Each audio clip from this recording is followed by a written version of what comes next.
ಪ್ರಾರಂಭಿಸಿದಾದಲ್ಲಿ ಕಳೆದ ವಾರ ನಾವು ಯಾವುದೇ ಪುಸ್ತಕ ನಾವು ಧ್ಯಾನ ಮಾಡಿದ್ದೆವು? ಹೇಳು.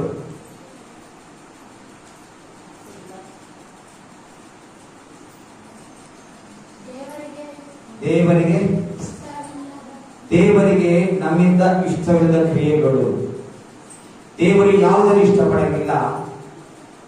ನಾನಂತುಗಳ ಬರೆದ ಪುಸ್ತಕ 11ನೇ ಅಧ್ಯಾಯ 1ನೇ ವಚನದಿಂದ ದೇವರು ಮಾತಾಡಿದ್ದಾನೆ. ಮೋಸದ ತ್ರಾಸು ಯೆಹೋವನಿಗೆ ಅಸಹ್ಯ. ಒಂದು ಯಾರಾದ್ರು ಮೋಸದ ತ್ರಾಸು ಯೆಹೋವನಿಗೆ ಅಸಹ್ಯ.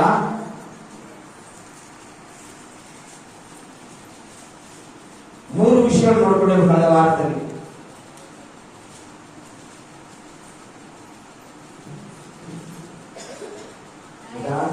ಅನ್ನೊಂದು ಒಂದು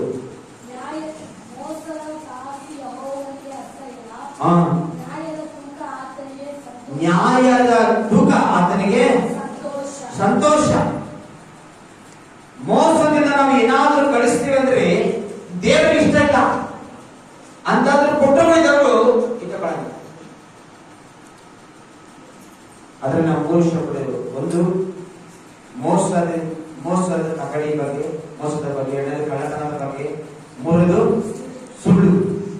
ದೇವರಿಗೆ ಮೋಸ ಅಂದ್ರೆ ಇಷ್ಟ. ಮೋಸ ಮಾಡೋದು ದೇವರಿಗೆ ಇಷ್ಟ ಇಲ್ಲ.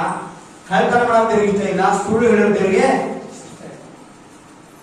ಅನೇಕರು ಸುಳ್ಳು ಹೇಳ್ತಿರ್ತಾರ, ಹೊರಗಡೆ ಒಂದು. ನಾವು ಮನುಷ್ಯರು ರಚಿಸಬಹುದು, ಆದ್ರೆ ಸರ್ವಶಕ್ತ ದೇವರು ರಚಿಸೋದು ಸಾಧ್ಯ ಇಲ್ಲ. ನಾವು ಏನಾದ್ರೂ ಮಾಡಿ ಮನುಷ್ಯರು ರಚಿಸಬಹುದು, ದೇವರು ರಚಿಸೋದು ಸಾಧ್ಯ. ಇದನ್ನು ನೋಡೋಣ ಈ ಸಮಯದಲ್ಲಿ, ನೇರವಾಗಿ ಹೋಗೋಣ ಈ ಸಮಯದಲ್ಲಿ.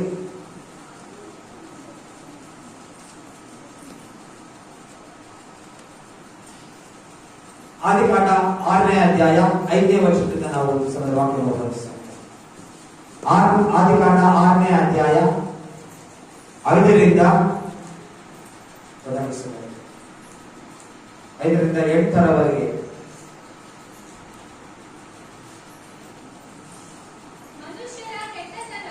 ಮನುಷ್ಯರ ಕೆಟ್ಟತನವು ಭೂಮಿಯ ಮೇಲೆ ಹೆಚ್ಚಾಗಿರುವುದನ್ನು ಅವರು ಹೃದಯದಲ್ಲಿ ಯೋಚಿಸುವುದೆಲ್ಲವೂ ಯಾವಾಗಲೂ ಬರೀ ಕೆಟ್ಟದಾಗಿರುವುದನ್ನು ಯೆಹೋವನು ನೋಡಿ ತಾನು ಭೂಮಿಯ ಮೇಲೆ ಮನುಷ್ಯರನ್ನು ಉಂಟು ಮಾಡಿದಕ್ಕೆ ಪಶ್ಚಾತ್ತಾಪ ಪಟ್ಟು ತನ್ನ ಹೃದಯದಲ್ಲಿ ನೊಂದುಕೊಂಡನು. ಮತ್ತು ಯೆಹೋವನು ನಾನು ಸೃಷ್ಟಿಸಿದ ಮನುಷ್ಯ ಜಾತಿಯನ್ನು ಭೂಮಿಯ ಮೇಲಿಂದ ಅಳಿಸಿ ಬಿಡುವೆನು, ಅದನ್ನು ಉಂಟು ಮಾಡಿದಕ್ಕೆ ನನ್ನಲ್ಲಿ ಪಶ್ಚಾತ್ತಾಪ ಹುಟ್ಟಿತು.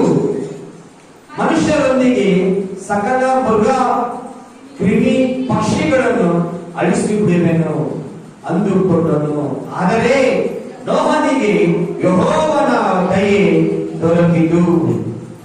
ಪ್ರಿಯರೇ, ನೋಡುತ್ತೇವೆ ಇಲ್ಲಿ ಆದಿಕಾಂಡ ಬರೆದ ಪುಸ್ತಕ 6ನೇ ಅಧ್ಯಾಯಕ್ಕೆ ನಾವು ಹೋಗುವುದಾದರೆ, ಆದಿಕಾಂಡ ಬರೆದ ಪುಸ್ತಕ 6ನೇ ಅಧ್ಯಾಯದಲ್ಲಿ ನಾವು ನೋಡುತ್ತೇವೆ ಮನುಷ್ಯನ ಮೊದಲನೆಯ ಪತನದ ಬಗ್ಗೆ ನೋಡುತ್ತೇವೆ. ಮನುಷ್ಯನ ಮೊದಲನೆಯ ಪತನ ನೋಡುತ್ತೇವೆ. ಮನುಷ್ಯರನ್ನು ಸೃಷ್ಟಿ ಮಾಡಿದ ದೇವರು ಆತನು ಪಚನ ಮಾಡ್ತಾನೆ. ಇವತ್ತು ಅನೇಕ ಸಾರಿ ಅನೇಕರು ಯಾಕೆ ಈ ಮಗ ಹುಟ್ಟಿದಾಗ, ಯಾಕೆ ಈ ಮಗ ಹುಟ್ಟಿರಬಹುದಾಗಿ ಪ್ರಸ್ತಾಪ ತಂದೆ ತಾಯಿ ಪ್ರಸ್ತಾಪ ಮಾಡ್ತಾರೆ. ಆದ್ರೆ ಸೃಷ್ಟಿಯ ಕರ್ತನು ನಾವು ಹುಟ್ಟಿದಾಗ ಮುಂಚೆಯೇ ನಮ್ಮ ನಿಮಿತ್ತ, ಈ ಜನಾಂಗಗಳ ನಿಮಿತ್ತ, ಮನುಷ್ಯನ ಉಂಟು ಮಾಡಿದ ನಿಮಿತ್ತ ದೇವರು ಪ್ರಸ್ತಾಪ ಮಾಡ್ತಾರೆ. ಯಾಕಂದ್ರೆ ಈ ಮನುಷ್ಯನ ಉಂಟು ಮಾಡಿದೆ. ಮನುಷ್ಯನ ಹೃದಯದಲ್ಲಿ ಯಾವಾಗಲೂ ಒಳ್ಳೆದಿರಲಿಲ್ಲ, ಯಾವಾಗ ಕೆಟ್ಟದ್ದೇ. ಯಾರಾದರೂ ಒಳ್ಳೆದು ಮಾಡ್ತಾರೆ ಅದರ ಹಿಂದೆ ಅವರು ಏನಾದರೂ ಬಯಸಿಯೇ ನಮ್ಗೆ ಒಳ್ಳೆದು ಮಾಡ್ತಾರೆ. ನೋಡ್ರಿ, ಯಾವ ಒಬ್ಬ ನರಮನುಷ್ಯನು ಯಾರು ಕೂಡ ಎಂದಿಗೂ ಆ ಒಂದು ಪ್ರೀತಿ ನಿಮಿತ್ತ ಬೆಳಕನ್ನು ಮಾಡಲಿಲ್ಲ. ನೋಡ್ತೇವೆ ಮನುಷ್ಯನ ಹೃದಯ ಎಂಥದ್ದು ಎಂಬುದಾಗಿ ಇದನ್ನು ನೋಡಬಹುದು. ದೇವರು ಮನುಷ್ಯನ ಹೇಗೆ ಉಂಟು ಮಾಡಿದ? ಮನುಷ್ಯನ ದೇವರು ನೋಡುತ್ತೇವೆ. ದೇವದೂತರುಗಳ ಸಂಗಡ ಮನುಷ್ಯ ಪುತ್ರಿಯರು ಮಾನವರು ಸಹವಾಸ ಮಾಡ್ತಾರೆ. ಸ್ತ್ರೀಯರೆಂಬವರನ್ನ ಆ ದೇವರ ಮಕ್ಕಳನ್ನೇ ಕಳಿಸ್ಬಿಟ್ಟಾರೆ. ಮನುಷ್ಯನೇ ಮಾಡಿದ ದೇವದೂತರನ್ನೇ ಕಳಿಸ್ಬಿಟ್ಟ. ಮಹಾಶರೀರಗಳನ್ನು ಕಳಿಸ್ಬಿಟ್ಟ. ಅದಕ್ಕಾಗಿ ದೇವರೇ ಮಾಡಿದಂತ ಅಲ್ಲಿವರೆಗೆ ಮನುಷ್ಯರ ಆಯುಷ್ಕಾಲ ನೋಡುತ್ತಾ ಇರ್ತೇವೆ. 980-900ವರೆಗೆ ಇತ್ತು. ಆದರೆ ದೇವರು 120 ಮಾಡಿಬಿಟ್ಟ. ಕಾರಣ ಎಂತಲ್ಲ, ಮನುಷ್ಯನ ಮಾಡಿಕೊಂಡ ಕ್ರಿಯೆಗಳು. ಒಬ್ಬ ದೇವದೂತ ಹುಟ್ಟಿದ್ರಿನ ಆ ದೇವದೂತನಿಗೆ ಸಾವಿಲ್ಲ. ಆ ದೇವದೂತನ ದೇವರು ತನಗಾಗಿ ರೂಪಿಸಿಕೊಂಡ. ಆದ್ರೆ ಮನುಷ್ಯನ ನಿಮಿತ್ತ ದೇವದೂತನಿಗೆ ಸಾವು ಬಂತು. ಮನುಷ್ಯನ ನಿಮಿತ್ತ ದೇವದೂತ ದಬಲ್ಪಟ್ಟ. ಮನುಷ್ಯನ ನಿಮಿತ್ತ ದೇವದೂತರಿಗೆ ನೋಡ್ತಾರೆ ಶಾಪ ಬಂತು. ಕಾರಣ ಗೊತ್ತಾ? ಮನುಷ್ಯ ಪುತ್ರಿಯರನ್ನು ಅವರು ಮೋಹಿಸಲಿಕ್ಕೆ, ಮನುಷ್ಯ ಪುತ್ರಿಯರು ಅವರನ್ನು ಮೋಹಿಸಲಿಕ್ಕೆ ಕಾರಣ ಮಾಡಿಕೊಟ್ಟಿದ್ದಾರೆ. ಅದಕ್ಕಾಗಿ ಮಹಾಶರೀರಗಳಿಗೆ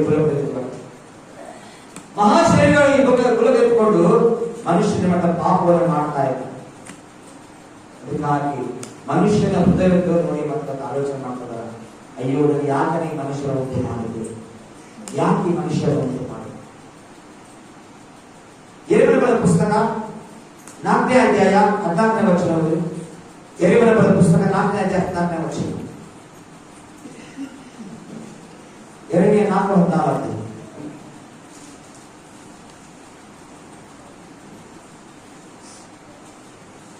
ಯೆರೆಮೀಯ 4:14. ಯೆರೂಸಲೇಮೇ, ನಿನಗೆ ರಕ್ಷಣೆ ಆಗುವಂತೆ ನಿನ್ನ ಹೃದಯದ ಕೆಟ್ಟತನವನ್ನು ತೊಳೆದುಕೋ. ದುರಾಲೋಚನೆಗಳನ್ನು ನಿನ್ನಲ್ಲಿ ಇನ್ನೆಷ್ಟರವರೆಗೆ ತಂದಿರುವಿ. ನೋಡ್ರಿ, ಯೆರೂಸಲೇಮೇ, ನಿನ್ನ ಹೃದಯದ ಆಲೋಚನೆ ತೊಳೆದುಕೋ, ನಿನ್ನ ಒಳಗಿನ ಜೀವಿತ ತೊಳೆದುಕೋ. ಇವತ್ತು ನೋಡ್ತೇವೆ ಅನೇಕರು ತಮ್ಮ ಜೀವಿತದಲ್ಲಿ ಹೃದಯಕ್ಕೆ ಕೆಟ್ಟ ಕ್ಷಣ ಇಟ್ಕೊಂಡು ಶುರು ಮಾಡ್ತಾರೆ. ನಟನ ಜೀವಿತ. ಯೆರೆಮೀಯನ ಪುಸ್ತಕ 17ನೇ ಅಧ್ಯಾಯ 9ನೇ ವಚನ. ಮನುಷ್ಯನ ಹೃದಯ ಎಂಬುದಾಗಿ 17ನೇ ಅಧ್ಯಾಯ 9ನೇ ವಚನ. ಹೃದಯವು ಎಲ್ಲದಕ್ಕಿಂತ ವಂಚಕ, ಗುಣವಾಗದ ರೋಗಕ್ಕೆ ಒಳಗಾಗಿದೆ. ಅದನ್ನು ಯಾರು ತಿಳಿದರು? ಯೆಹೋವನಾದ ನಾನು ಪ್ರತಿಯೊಬ್ಬರಿಗೂ ಕರ್ಮಫಲವನ್ನು ಅವನವನ ನಡತೆಗೆ ತಕ್ಕ ಹಾಗೆ ಕೊಡಬೇಕೆಂದು ಹೃದಯವನ್ನು ಪರೀಕ್ಷಿಸುವವನಾಗಿದ್ದಾನೆ, ಶೋಧಿಸುವವನಾಗಿದ್ದಾನೆ. ನೋಡ್ರಿ, ಮನುಷ್ಯನ ಹೃದಯ ಎಷ್ಟು ಕೆಟ್ಟದ್ದು ಎಂಬುದ ಅವನ ಆಲೋಚನೆ ಎಲ್ಲ ಬರೀ ಕೆಟ್ಟಾಗಿದೆ. ಮನುಷ್ಯನ ಹೃದಯ ಯಾವಾಗಲೂ ಕೆಟ್ಟದೆ. ಮನುಷ್ಯನ ಹೃದಯ ಯಾವಾಗ ಇನ್ನೊಬ್ಬರು ತುಳಿಬೇಕೆಂಬುದೇ. ಮನುಷ್ಯನ ಹೃದಯ ಯಾವಾಗ ಇನ್ನೊಬ್ಬರು ತಗೋಬೇಕೆಂಬುದೇ. ಒಬ್ಬರ ಮೇಲೆ ಬಂದು ಇನ್ನೊಬ್ಬರು ಸಹಿಸಕ್ಕಾಗಲ್ಲ. ಒಬ್ಬರ ಮೇಲೆ ಬಂದು ಇನ್ನೊಬ್ಬರಿಗೆ ಸಹಿಸಕ್ಕಾಗಲ್ಲ. ಮನುಷ್ಯನ ಹೃದಯದಲ್ಲಿ ಗೊತ್ತಾ, ಕೆಟ್ಟ ಆಲೋಚನೆಗಳು, ಯಾವಾಗಲೂ ಕೆಟ್ಟ ಆಲೋಚನೆ. ಏನಾದ್ರೂ ಮಾಡಿ ತುಳಿಬೇಕು, ಏನಾದ್ರೂ ಮಾಡಿ ಮೋಸ ಮಾಡಬೇಕು, ಏನಾದ್ರೂ ಮಾಡಿ ಅವನ್ನ ಹಾಳು ಮಾಡ್ತೇವೆ. ನೋಡ್ರಿ, ಒಬ್ಬ ಸಾಧಾರಣ ವ್ಯಕ್ತಿಯ ಜೀವಿತವನ್ನು ಹಾಳು ಮಾಡಬಹುದು, ಆದ್ರೆ ದೇವರ ಮಕ್ಕಳ ಹೃದಯ ಹಾಳು ಮಾಡಲಿಕ್ಕೆ ಯಾವ ವ್ಯಕ್ತಿ ಕೈಗೆ ಆಗಲಾಗ್ತದೆ. ದೇವರ ಮಕ್ಕಳ ಆಶೀರ್ವಾದವನ್ನು ಕಳ್ಸೋಕೆ ಯಾವ ವ್ಯಕ್ತಿ ಕೈಗೆ ಆಗಲಿಕ್ಕಾಗಲ್ಲ. ಅನೇಕರು ದುಷ್ಟರು ಏನಾಗಿದೆ ಗೊತ್ತಾ, ತಾವು ಕೊಡದ ಕುಡಿಯುತ್ತಾವೆ ಬಿದ್ದು ಹೋಗ್ತಾರೆ.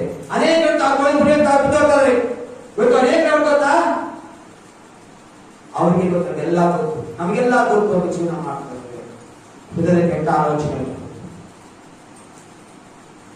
ಸಾರಿ ಒಬ್ರು ಹೇಳ್ತಿದ್ದಾರೆ ನನಗೆ, ಒಬ್ಬ ಸಹೋದರಿ, ಆ ಸಭೆಯಲ್ಲಿ ಏನೈತೆ, ಈ ಸಭೆಯಲ್ಲಿ ಏನೈತೆ, ನಮ್ಮ ಸಭೆಗೆ ನಾವು ಒಂದು ಒಳ್ಳೆ ಚರ್ಚೆಗಳಿದೆ ನಾನು ಎಂಬುದಾಗಿ ನೋಡುತ್ತೇವೆ.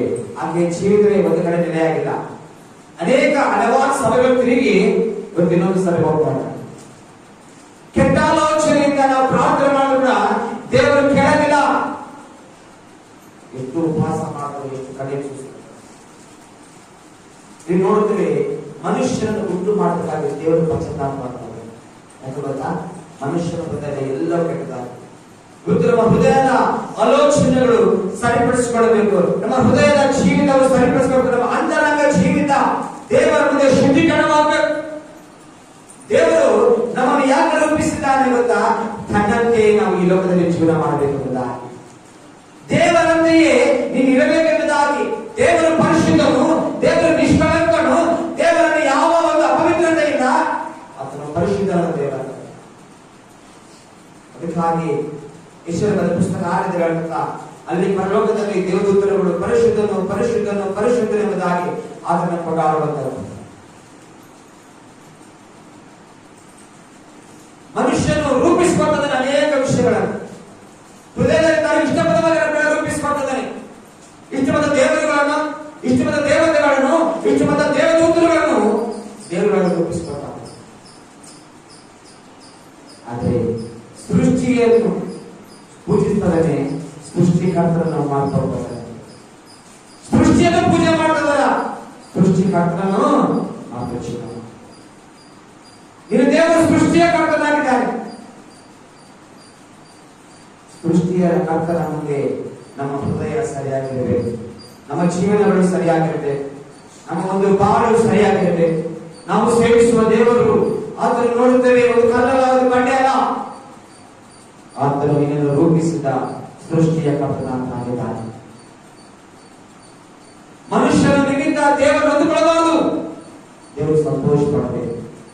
ದೇವರು ಸಂತೋಷ ಪಡುವಂತ ಜೀವಿತವನ್ನು ನಾವು ಜೀವಿಸಲಿಕ್ಕೆ ನಮ್ಮ ಪ್ರಯತ್ನ ಮಾಡಬೇಕು. ನೋಡ್ತೀವಿ, ಆದಾಮನನ್ನು ಉಂಟು ಮಾಡಬೇಕಾಗಿ ದೇವರು ಪಶ್ಚಾತ್ತಾಪಟ್ಟ. ಜನಾಂಗಗಳನ್ನು ಸುಮಾರು 1000 ವರ್ಷಗಳ ಹಿಂದೆ, 1000 ವರ್ಷಗಳ ಹಿಂದೆ ಮನುಷ್ಯ ಉಂಟು ಮಾಡಿದ ದೇವರು ಅದು ಪಶ್ಚಾತ್ತಾಪ. ನೋಡ್ತೇವೆ, ದೇವರು ಎರಡನೇದಾಗಿ ಯಾಕೆ ದೇವರು ಮನುಷ್ಯ ರೂಪಿಸಿದ? ಅಧಿಕಾರ ಚಲಾಯಿಸಬೇಕು. 1ನೇ ಅಧ್ಯಾಯ ನೋಡ್ಕೊಂಡೆ 26ನೇ ವಚನದಲ್ಲಿ ಆತನು ಸಕಲ ಸೃಷ್ಟಿಯ ಮೇಲೆ ಅಧಿಕಾರ ಚಲಾಯಿಸಬೇಕು. ಯಾರು? ಮನುಷ್ಯರು. ನಾವು ಈ ಸೃಷ್ಟಿಯಲ್ಲಿ ಅಧಿಕಾರ ಚಲಾಯಿಸಬೇಕು. ಸೃಷ್ಟಿಯನ್ನೇ ನಾವು ಪೂಜೆ ಮಾಡಬೇಕಂತಾಗಲ್ಲ, ಸೃಷ್ಟಿಯನ್ನು ಬೇಕಂತಲ್ಲ. ಇವತ್ತು ನೋಡ್ತೇವೆ, ಸೃಷ್ಟಿಯನ್ನು ಸೃಷ್ಟಿಸಿದ ದೇವರು ಮಾಡಿದ್ದಾರೆ, ಕಟ್ಟೆಯನ್ನು ಮನುಷ್ಯ ಪೂಜೆ ಮಾಡ್ತಾರೆ. ಸೃಷ್ಟಿಯ ಕರ್ತರನ್ನು ಮರೆತೋಗಿದ್ದಾರೆ, ನಾಯಿಯನ್ನು ಪೂಜೆ ಮಾಡ್ತಾರೆ. ಸೃಷ್ಟಿಕರ್ತನನ್ನು ಮರೆತೋಗಿದ್ದಾರೆ. ಇವತ್ತು ನೋಡ್ತೇವೆ, ಅನೇಕರು ಇವತ್ತು ಬೆಕ್ಕರನ್ನು ಪೂಜೆ ಮಾಡ್ತಾರೆ. ಸೃಷ್ಟಿಕರ್ತರ ಮರೆತೋಗಿದ್ದಾರೆ. ಸೃಷ್ಟಿಯಾದಂತ ನೋಡ್ತೇವೆ, ವಿಧಿ ವಿಧವಾದ ಜಲಚರಗಳನ್ನು ಮನುಷ್ಯನ ಪೂಜೆ ಮಾಡ್ತಾರೆ. ಭೂಮಿಯ ಮೇಲೆ, ಭೂಮಿಯ ಒಳಗಡೆ ಇರುವಂತಹ ಎಲ್ಲವುಗಳ ಮೇಲೆ ದೇವರು ಅಧಿಕಾರವನ್ನು ಕೊಟ್ಟಿದ್ದಾನೆ ನಿನಗೆ. ಹಲ್ಲೆಲೂಯಾ. ನೀನು ಏನ್ ಹೇಳ್ತೀಯ ಅದು ಕೇಳಬೇಕು. ಅದು ಏನ್ ಹೇಳ್ತ ನೀನ್ ಕೇಳೋದಲ್ಲ, ಅದು ಏನ್ ಮಾಡ್ತಾವ ನೀನ್ ಮಾಡೋದಲ್ಲ. ಒಂದು ಮಾತು ಬರೋಣ ಈ ಸಮಯದಲ್ಲಿ. ಪ್ರಸಂಗಿ ಬರೆದ ಪುಸ್ತಕ 7ನೇ ಅಧ್ಯಾಯ 29ನೇ ವಚನ. ಪ್ರಸಂಗಿ ಬರೆದ ಪುಸ್ತಕ 7:29. ಪ್ರಸಂಗಿ 7:29.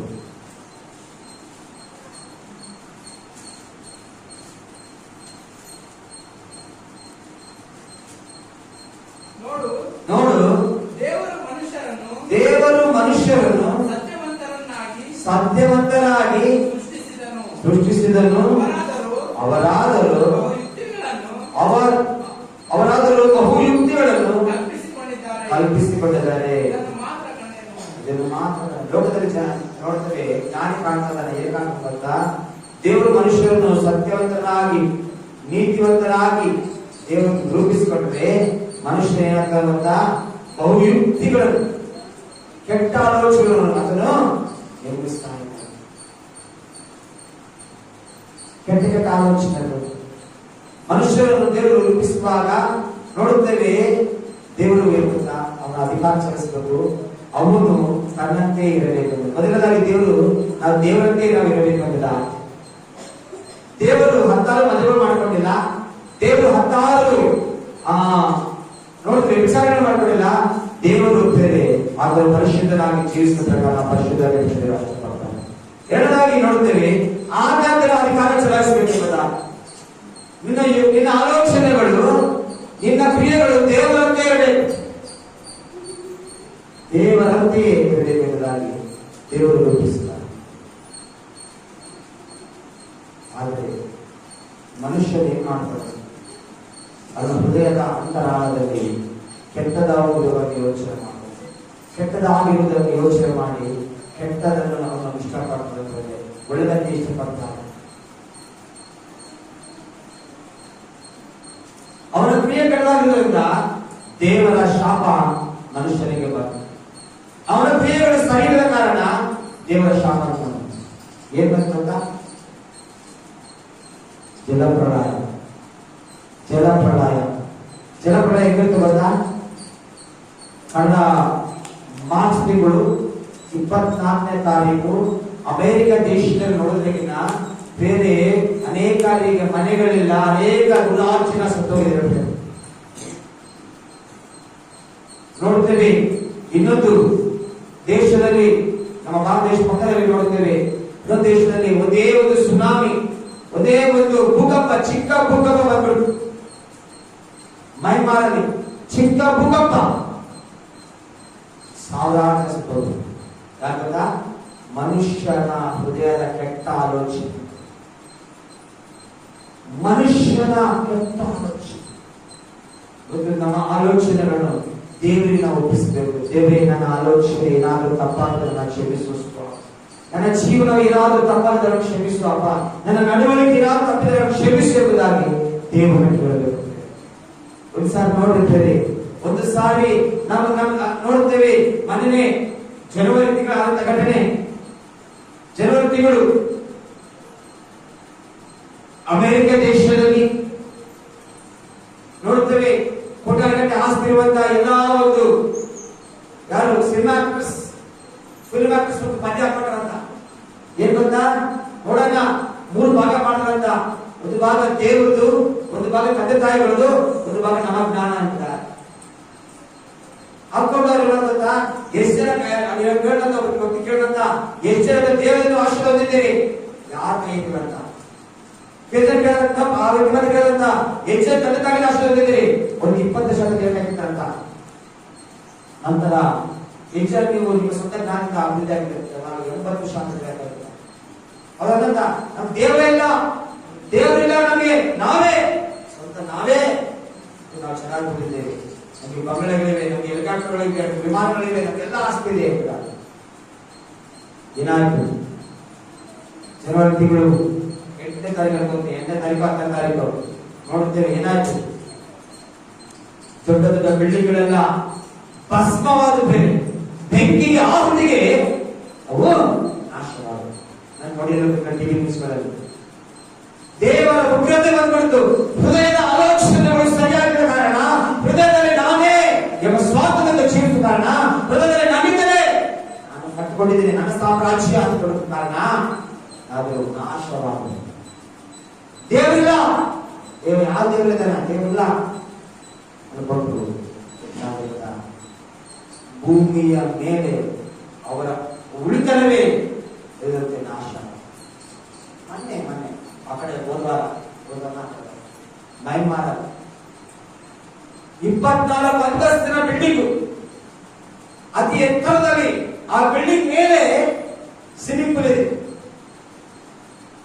ಅಷ್ಟು ಮೇಲಿರುವಂತಹ ಆ ಒಂದು ಬಿಲ್ಡಿಂಗು ಒಂದೇ ಒಂದು ನಿಮಿಷದಲ್ಲಿ ಆ ಒಂದು ಭೂಕಂಪಕ್ಕೆ ಇಡೀ ಬಿಲ್ಡಿಂಗ್ ಇದ್ದವರು ಸಾವಿರಾರು ಜನರು ಆ ಬಿಲ್ಡಿಂಗ್ ಸತ್ತೋದ್ರು. ನಾವು ಟಿವಿ ನ್ಯೂಸ್ ನೋಡುವಾಗ ಹಾಗೆ ನೋಡ್ತಾ ಇದ್ದೇವೆ. ಜನರು ದಿಕ್ಕು ಪಾರಾಗಿ ಹೋಗ್ತಾರೆ. ಏಪ್ರಿಲ್ ಮಾರ್ಚ್ ತಿಂಗಳು 24ನೇ ತಾರೀಕು ರಾತ್ರಿ 8:30 ಗಂಟೆಗೆ ನಾವು ಚೆನ್ನಾಗಿದ್ದೀವಿ ಅನ್ಕೊಂಡು ಜೀವನ ಮಾಡ್ಕೊಳ್ಳೋಣ, ನೋಡ್ತೇವೆ ಒಂದು ದೊಡ್ಡ ಮಳೆ ಬಂತು.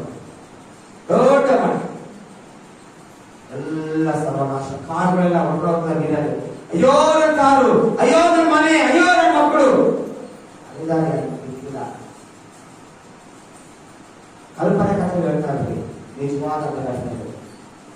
ಟಿವಿ ನೋಡೋದಕ್ಕೆ ಗೊತ್ತಾಗ, ನ್ಯೂಸ್ಗಳು ನೋಡೋದಕ್ಕೆ ಗೊತ್ತಾಗ, ಬೇರೆ ಮನೆಯಲ್ಲಿ ನೋಡ್ತೀವಿ.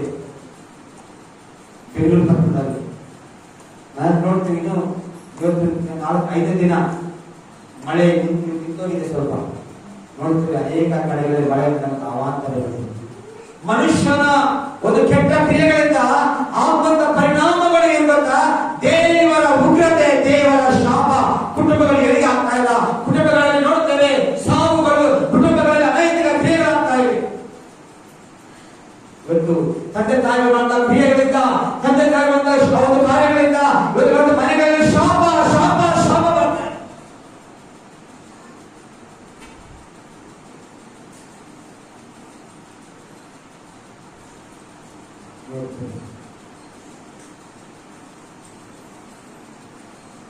ದೇವರ ಮಕ್ಕಳ ದೇವರು ಯಾಕೆ ಉಂಟು ಮಾಡಬೇಕಾ? ತನ್ನಂತೆ ಇರಬೇಕು, ತನ್ನ ಹೋಲಿಕೆಯಲ್ಲಿ ಅಧಿಕಾರ ಚಲಿಸಬೇಕಂತ, ತನ್ನ ಹೋಲಿಕೆಯಲ್ಲಿ ಮನುಷ್ಯ ಜೀವಿಸಬೇಕೆಂಬುದಾಗಿ. ಆದ್ರೆ ಮನುಷ್ಯರಿಗೆ ಮಾಡ್ತಕ್ಕಂಥ ಒಂದು ದೇವರನ್ನು ಮರೆತು ಜೀವನ ಮಾಡ್ತಾರ. ದೇವರನ್ನು ಮರೆತು ಅವನ ಜೀವಿತ ಸಾಗಿಸೋದ್ರೆ ನನ್ನ ಸ್ವಾರ್ಥ, ನನ್ನ ಬಲ. ಅದಕ್ಕಾಗಿ ಜಗತ್ತಿಗೆ ಹೇಳ್ತಕ್ಕ ನೋಡ್ತೇವೆ. ಮಾತೋದನ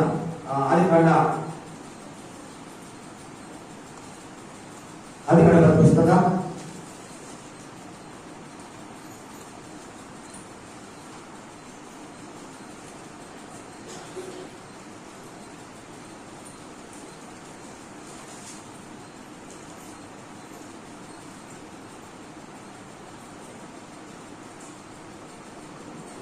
8ನೇ ಅಧ್ಯಾಯ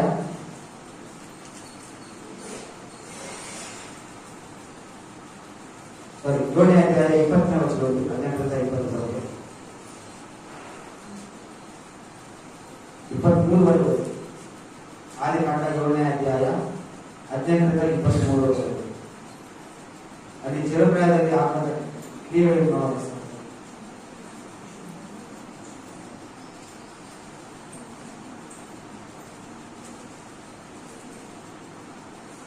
ನೋಡಿ, ಆದಿಕಾಂಡ 7ನೇ ಅಧ್ಯಾಯ 18-23 ವರೆಗೆ.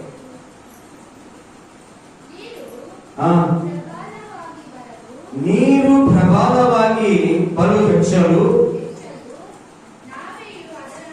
ನಾವೆಯು ಅದರ ಮೇಲೆ ಚಲಿಸಿದ್ದು, ನೀರು ಭೂಮಿಯ ಮೇಲೆ ಅತ್ಯಧಿಕವಾಗಿ ಪ್ರಬಲವಾದ್ದರಿಂದ ಆಕಾಶ ಮಂಡಲದ ಕೆಳಗಿರುವ ಎಲ್ಲಾ ದೊಡ್ಡ ಬೆಟ್ಟಗಳು ಮುಚ್ಚಿ ಹೋದವು.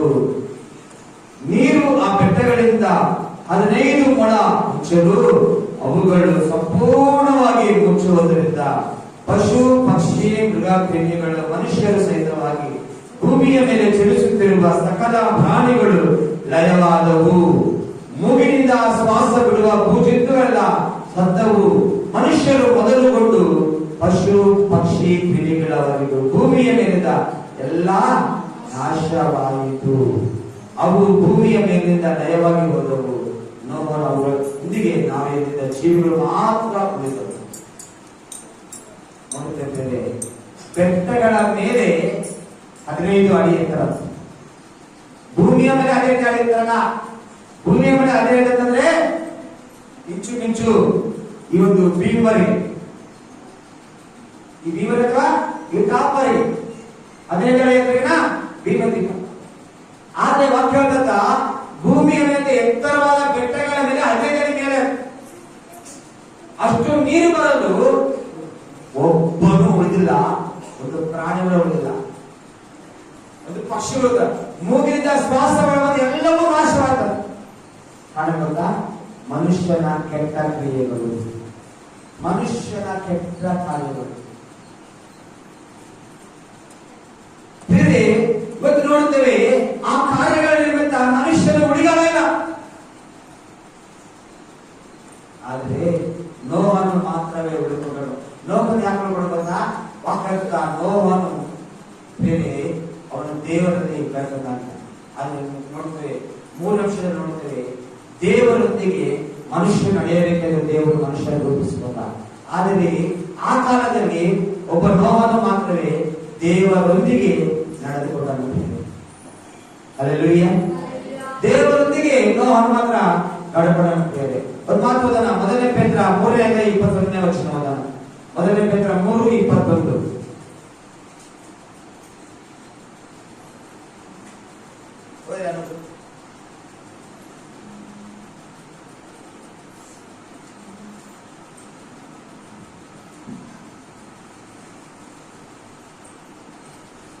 ಮೊದಲನೇ ಪೇತ್ರ 3:21 ವಚನ. ಪೇತ್ರನ ಬರೆದ ಪತ್ರಿಕೆ.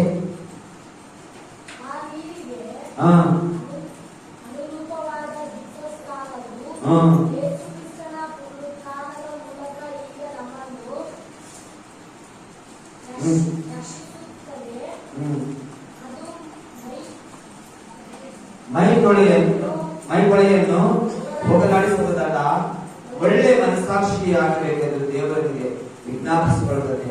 ಇಲ್ಲಿ ನೋಡ್ತಿದ್ರೆ, ಇಲ್ಲಿ ಬರೀತಾರೆ ದೀಕ್ಷಾಸ್ನಾನದ ಬಗ್ಗೆ ಬರೀತಾರೆ. ನೋಡ್ತೀವಿ, ಆ ನೀರು ಮನುಷ್ಯ ನಾಶ ಮಾಡಿತ್ತು.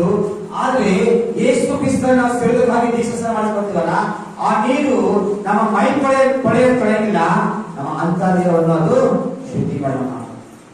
ಇಲ್ಲಿ ನೋಡ್ತೇವೆ, ಬೆಟ್ಟದ ಮೇಲೆ ಬರುವಂತ ನೀರು, ಆ ಎತ್ತಾಡುವಂತ ನೀರು ಅನೇಕ ನಾಶ ಮಾಡುತ್ತೆ. ಏನ್ ಗೊತ್ತಾ? ಅವರು ಕೊಳೆಯ ಮೂಲಕ ದೇವರನ್ನು ದಯಗಿಸಿದರು. ದೇವರು ಯಾಕೆ ಮನುಷ್ಯ ರೂಪಿಸಿಕೊಳ್ಳಬೇಕ? ಮೂರನೇದು, ತನ್ನೊಂದಿಗೆ ನಡೆಯಬೇಕು, ದೇವರೊಂದಿಗೆ ನಡೆಯಬೇಕು. ಆದಿಕಾಂಡ ಪುಸ್ತಕ 3ನೇ ಅಧ್ಯಾಯ 8ನೇ ವಚನ. ಆದಿಕಾಂಡ 3:8. ತರುವಾಯ ಯೆಹೋವ ದೇವರು ಸಂಜೆಯ ತಂಗಾಳಿಯಲ್ಲಿ ತೋಟದೊಳಗೆ ಸಂಚರಿಸುವಾಗ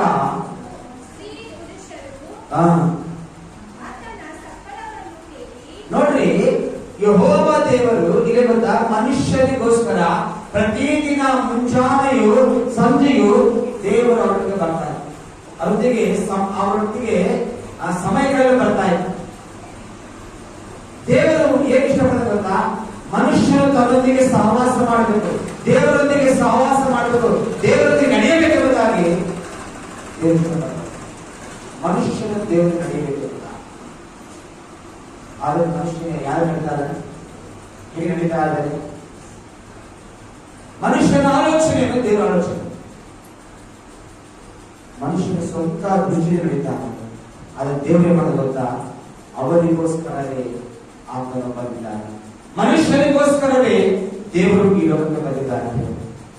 ಮನುಷ್ಯನನ್ನು ರಕ್ಷಿಸಲು, ಮನುಷ್ಯನನ್ನು ಬಿಡುಗಡೆ ಮಾಡಲು, ಮನುಷ್ಯನನ್ನು ಸಂಧಿಸಲು ದೇವರು ಬಂದಿದ್ದಾನೆ. ವಾಕ್ಯದ 3ನೇ ಅಧ್ಯಾಯ 8ನೇ ವಚನದಲ್ಲಿ ಪ್ರತಿದಿನ ನೋಡ್ತೇವೆ, ತರುವಾಯ ಯೆಹೋವ ದೇವರು ಸಂಜೆಯ ತಂಗಾಳಿಯಲ್ಲಿ ತೋಟದಲ್ಲಿ ಸಂಚರಿಸುತ್ತಿರುವಾಗ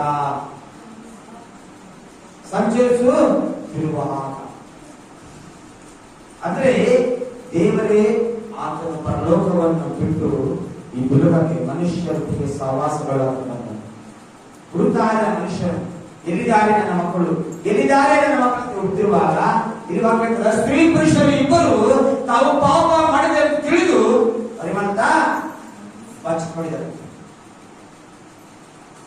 ಅವರು ಆತನ ಸಂಬಳ ಕೇಳಿ ಆತನಿಗೆ ಕಾಣಿಸಬಾರದು ತೋಟದ ಮರಗಳ ಹಿಂದೆ ಅವನಿಗೆ ದೇವರು ಕಾಣಿಸಬಾರದು. ಒಂದು ಮನುಷ್ಯ ಮಾಡ್ತಂತ ಎಲ್ಲರಿಗೂ ಕಾಣ್ತಾನೆ, ದೇವ್ರ ಮಾತ್ರ ಕಾಣಿಲ್ಲ.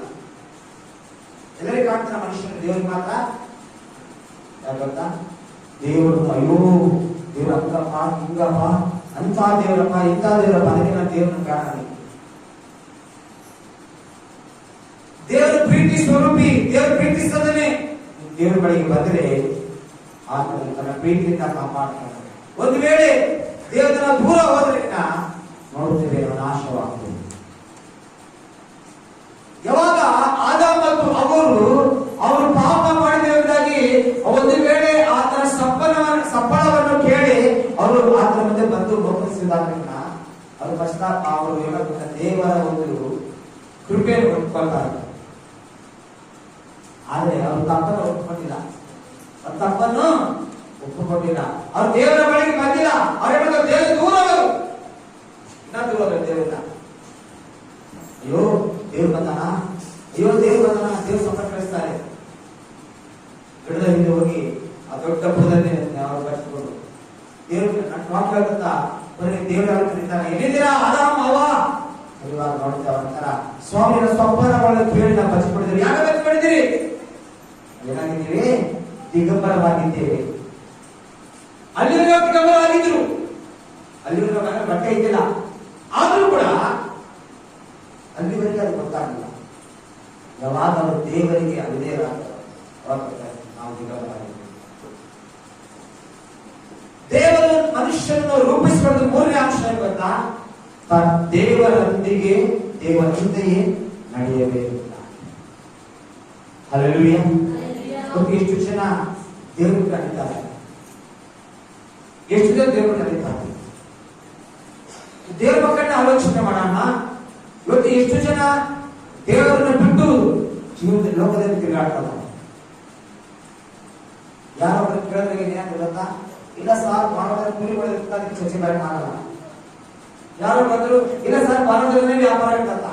ಯಾರೋ ಕೇಳಿದ್ರೆ ಏನ್ ಗೊತ್ತಾ? ಇಲ್ಲ ಸರ್ ಭಾರತನೇ ಅವ್ರ ಮನೆಗೆ ಬರೋಣ ಸರ್. ಇನ್ನೊಬ್ರು ಏನ್ ಗೊತ್ತಾ? ಇನ್ನ ಬಹಳ ಒಳ್ಳೆಯವ್ರು ಏನ್ ಗೊತ್ತಾ?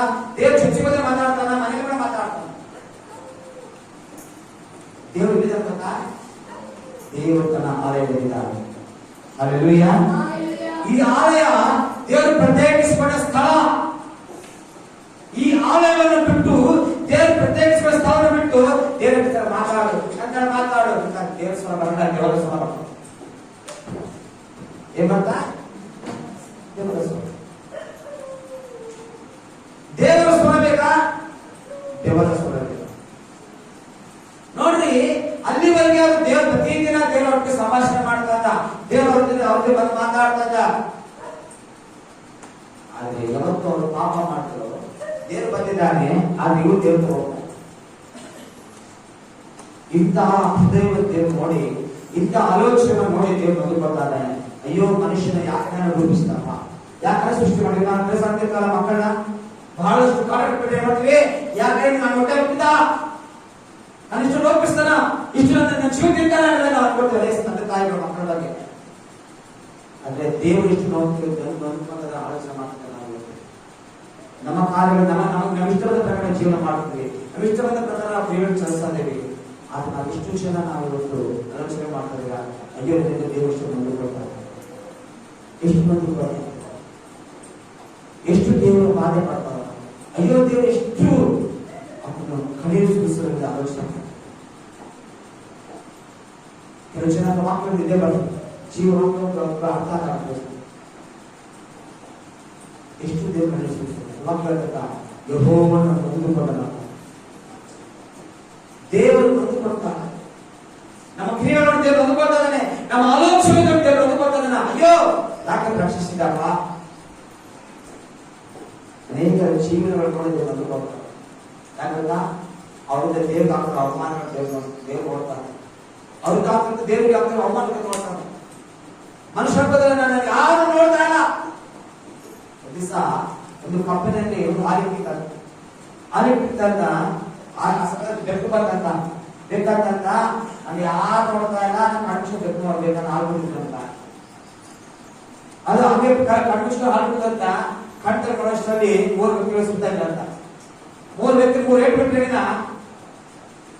4 ವ್ಯಕ್ತಿಗಳ ಸಿಕ್ಕಾಬಿಡ್ತಾರೆ. ಹಾಗೆ ನಮ್ಮ ಜೀವನದಲ್ಲಿ ಏನಾಗುತ್ತೆ? ನನ್ನ ಯಾರು ನೋಡ್ತಾ ಇಲ್ಲ, ದೇವ್ರು ನೋಡ್ತಾ ಇಲ್ಲ, ಯಾರು ನೋಡ್ತಾ ಇಲ್ಲ, ತಂದೆ ತಾಯಿ ನೋಡ್ತಾರ, ಎಷ್ಟೊಂದು ಜೀವನ ಮಾಡ್ತಾ ಇದ್ದಾರೆ. ಆದ್ರೆ ಅವ್ರು ನೋಡ್ತಾ ಇದ್ದಾರೆ, ನೊಂದು ಕೊಡ್ತಾ ಇಲ್ಲ ನನ್ನ ಜೀವನ. ಹಲ್ಲೆಲೂಯ. ಯಾರು ನೋಡ್ತಿರ್ಬೋದು ದೇವ್ರು. ನಾವು ಯಾರ ಜೊತೆ ಗಾಡಿಯಲ್ಲಿ ಹೋಗ್ತಾ ಇದೀವಿ, ಯಾರ ಜೊತೆ ಗಾಡಿಯಲ್ಲಿ ಹೋಗ್ತಾ ಇದೀವಿ, ಯಾರ ಜೊತೆ ಸಹವಾಸ ಮಾಡ್ತಾ ಇದೀವಿ, ಯಾರನ್ನ ಕಟ್ಕೊಳ್ತಾ ಇದೀವಿ, ನೋಡ್ತಾ ಇದೀವಿ, ಎಲ್ಲ ನೋಡ್ತಾ ಇದ್ದಾನೆ. ತಂದೆ ತಾಯಿ ನೋಡ್ತಾ ಇರ್ಬೋದು. ವಾಕ್ಯ ದೇವರ ಮಕ್ಕಳು ಎಲ್ಲರಿಗೂ ಸಹವಾಸ, ದೇವರ ಮಕ್ಕಳು ಅನೇಕ ಚಟುವಟಿಕೆಗಳಲ್ಲಿ ನಾವು ಭಾಗಿಯಾದವು. ದೇವರ ಮಕ್ಕಳು ನೋಡ್ತೀವಿ, ದೇವರ ದೂತಗಳಿದ್ದಾರೆ. Hallelujah, hallelujah. ಪದೇ ಪದೇ ಪ್ರತಿ ಸಾರಿ ಹೇಳ್ತಿರ್ತೀನಿ, ಲೋಕದಲ್ಲಿರುವಂತಹ ಬೇರೆ ದೇವರ ಮಕ್ಕಳಿಗೆ ದೇವರು ಕರೆಯಲ್ಲ, ಆದರೆ ಒಬ್ಬರಿಗೆ ಕರ್ತಾರೆ. ಕ್ರಿಸ್ತನ ಮಕ್ಕಳಿಗೆ ಮಾತ್ರ ಇವರು ದೇವರ ಮಕ್ಕಳಿಂದ ಕರೀತಾರೆ. ಇವರು ದೇವರ ಮಕ್ಕಳಿಂದ ಕರೀತಾರೆ. ಯಾಕೆ ಗೊತ್ತಾ? ನಾವು ಬೆಳೆದುಕೊಂಡಿದ್ದೇವೆ, ಕೊಡುಕೊಡಲ್ಪಟ್ಟಿದ್ದೇವೆ ದೇವರಿಂದ. ದೇವರನ್ನು ಕೊಡುಕೊಟ್ಟಿದ್ದೇನೆ, ತನ್ನ ಮಕ್ಕಳಾಗಿ ಮಾಡಿಕೊಂಡಿದ್ದಾನೆ. ಅದಕ್ಕಾಗಿ ಜನ ಮಾತಾಡಿ ದೇವರ ಮಗ, ದೇವರ ಮಗ ಯಾರ ಜೊತೆ ಕೂತಾರೆ, ಏನ್ ಮಾಡ್ತಾರೆ, ದೇವರು ನೋಡ್ತಾರೆ. ಮನುಷ್ಯನನ್ನು ದೇವರು ಆಕಾಶ ನೋಡ್ತಾ ಇದ್ದಾರೆ, ಆಕಾಶ ನೋಡ್ತಾ ಇದ್ದಾರೆ. ಬರ್ತಾನೆ ದಿವಸ ಬರ್ತಾನೆ ಎಲ್ಲರ ಜೀವನಗಳು ಇವತ್ತು ಯಾವ್ದಾಗಿ ನೀವೇ ಒಂದು ಕಷ್ಟಾಗಿದ್ದರು ಅದೇ ಪರಲೋಕದಲ್ಲಿ ಬಾಧಕ ನಮ್ಮ ಜೀವನ ದೇವರು ಪ್ರೊಜೆಕ್ಟ್ ಆಗಿ ತೋರಿಸ್ತಾರೆ. ಪ್ರೊಜೆಕ್ಟ್ ಆಗಿ ಒಂದು ಹಾಡಿದೆ, ಇಂದಿನ ಒಳ್ಳೆಯ ಸಮಯ, ನಾಳೆ ಒಂದು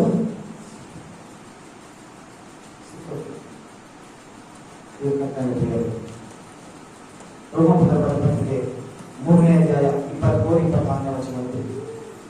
ರೋಮಪುರದ ಪತ್ರಿಕೆ 3ನೇ ಅಧ್ಯಾಯ 23-24 ವಚನ.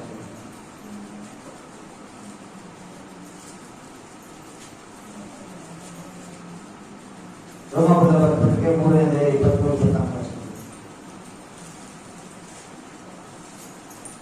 ಅವರು ನೀತಿವಂತರೆಂದು ನಿರ್ಣಯ ಹೊಂದುವುದು ದೇವರ ಉಚಿತಾರ್ಥವಾದ ಕೃಪೆಯಿಂದಲೇ ಕ್ರಿಸ್ತ ಯೇಸುವಿನಿಂದಾದ ಪಾಪ ವಿಮೋಚನೆಯ ಮೂಲಕವಾಗಿ ಆಗುವುದು.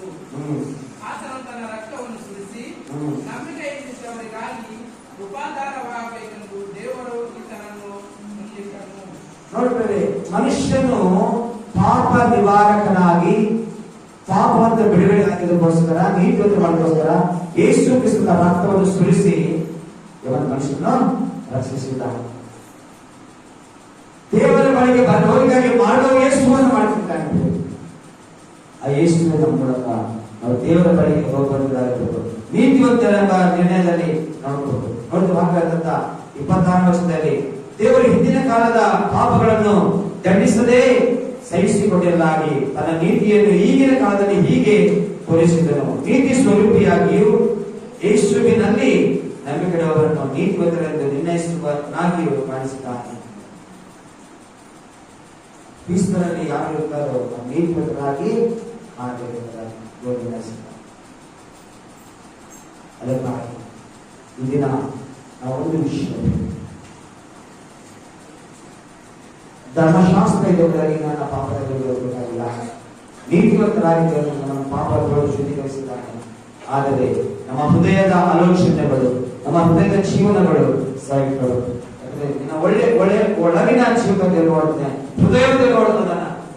ಆ ಹೃದಯ ಹೇಗಿದೆ ಆಲೋಚನೆ, ಆ ಹೃದಯ ಹೇಗಿದೆ ಆಲೋಚನೆ, ಆ ಹೃದಯದ ಜೀವಿತ ದೇವರು ನೋಡ್ತಾ ಇದ್ದಾನೆ. ಅದನ್ನ 3 ವಿಷಯಗಳ ನಾವು ರೂಪಿಸಿಕೊಂಡ್ರೆ, ಒಂದು, ದೇವರು ಮನುಷ್ಯರನ್ನು ತನ್ನಂತೆ ಇರಬೇಕಂತ ದೇವರು ರೂಪಿಸಿದ್ದಾನೆ, ಅಧಿಕಾರಗಳವರಾಗಿರ್ಬೇಕಂತ ದೇವರು ರೂಪಿಸಿದ್ದಾನೆ. 3ನೇದು, ದೇವರಂತೆ ನಾವು ನಡೆಯಬೇಕಂತ ದೇವರು ರೂಪಿಸಿದ್ದಾರೆ. ಒಂದು ವೇಳೆ ನಮ್ಮ ಪ್ರಿಯಮಿಸ್ತಾರೆ ನೋಡ್ತೇವೆ, ದೇವರ ಪ್ರಸ್ತಾಪ, ಅದನ್ನ ದೇವರ ಪ್ರಸ್ತಾಪಕ ಮನೆಗೆ ಒಂದು ಜೀವನಪ್ರಾಯ ಬರೋದನ್ನು ಮಾಡಿದ ನೋಡ್ತೇವೆ. ನೋಹನು ದೇವರೊಂದಿಗೆ ನಡೆದಂತ ದೇವರೊಂದಿಗೆ ನಡೆದ, ಅದಕ್ಕಾಗಿ ದೇವರ ಉಗ್ರತೆಯನ್ನು ತಪ್ಪಿಸಿಕೊಂಡ. ಅವನು, ಅವನ ಕುಟುಂಬ, ಅವನ ಮಕ್ಕಳು, ಮೊಮ್ಮಕ್ಕಳು ಅವರು ಕಾಪಾಡಲ್ಪಟ್ಟರು ಬೇರೆ, ಕಾಡ ಒಂದೇ ಒಂದು ಬೇರೆ. ಆ ಕುಟುಂಬ ಮಾತ್ರ ದೇವರೊಂದಿಗೆ ನಡೆಯುತ್ತದೆ. ವಾಕ್ಯ ನೋಹನು ದೇವರೊಂದಿಗೆ ನಡೆದ ನೋಡಿ. ನೀನು ದೇವರೊಂದಿಗೆ ನಡೆದರೆ ದೇವರ ಆಶೀರ್ವಾದ ನಿನ್ನ ಕುಟುಂಬದಲ್ಲಿ ಇರ್ತದ. ಒಂದು ವೇಳೆ ನೀನು ದೇವರನ್ನು ಬಿಟ್ಟು ನಡೆದರೆ ನಿನ್ನ ಶಾಪ ನಿನ್ನ ತರಗೆ. ದೇವರ ಶಾಪ ಅಲ್ಲ, ನಿನ್ನ ಶಾಪ, ನೀನೇ ಕೊಡ್ಬೇಡ ಶಾಪ. ದೇವರು ಬೇಕಾ, ಶಾಪ ಬೇಕಾ? ನಿನ್ನ ಕೈ ಮುಂದೆ ಇದೆ, ನೀನು ಆರಿಸಿಕೊ. ದೇವರು ಈ ವಾಕ್ಯವನ್ನು ಆಶೀರ್ವದಿಸಿದ ಪ್ರಾರ್ಥಿಸುತ್ತಾರೆ. Thank you, Jesus. Thank you, Lord. Hallelujah. ಮನುಷ್ಯರ ಹೃದಯವನ್ನು ನೋಡಿದ್ರೆ ನೊಂದುಕೊಳ್ತಾ ಇದ್ದಾರೆ. ಆ ದಿನ ಮನುಷ್ಯರು ಮಾಡ್ತಿರೋ ದೇವ್ರು ನೋಡ್ದ ಕೊನೆಗೆ ಆತ ಆಲೋಚನೆ ಮಾಡ್ದ, ಅಯ್ಯೋ ಇವರ ಹೃದಯವೆಲ್ಲ ಕೆಟ್ಟದೆ, ಎಷ್ಟೊಂದು ಸಹಿಸಿರೇ ಮನುಷ್ಯನನ್ನು ನೋಡಿ ದೇವರು ಕೊನೆಗೆ ನೊಂದು ಕೊಡ್ತಾರೆ. Thank you Jesus.